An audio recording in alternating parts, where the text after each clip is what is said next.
Many times organizations dedicate a certain amount of revenue to marketing. It makes sense. You need to get exposure. You need to get out there in front of your audience. So they will dedicate a certain amount of money and effort and energy and dollar value to their marketing efforts. One of the things you need to also start thinking about is your sales efforts. And sales and marketing are different things. So they can be tied together. They can be integrated.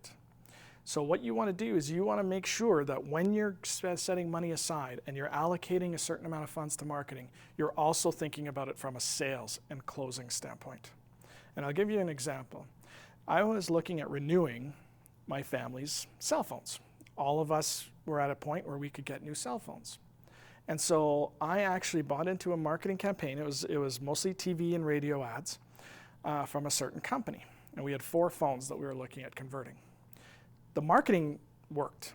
I could get the phones that we wanted as a family, and what we could do is actually we could save some money while we're doing that. It was a great promotion, and they always had promotions. I wasn't worried about grabbing onto this promotion versus the next one. I wasn't worried about that. But the timing was right.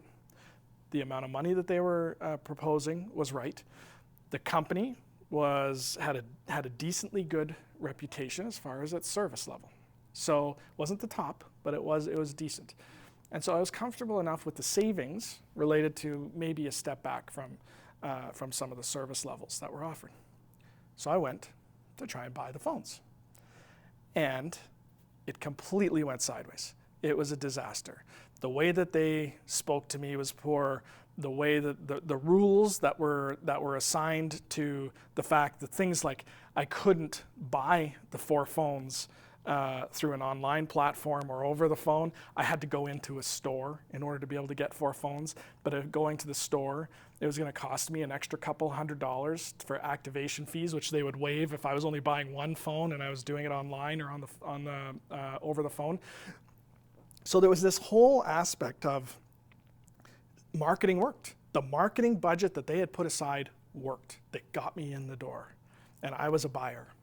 Until I got in the door and their sales team got a hold of me. And once their sales team got a hold of me, everything went sideways. So this was a company that really dedicated a significant portion of their budget into making sure that their marketing worked, and it did. Sales failed.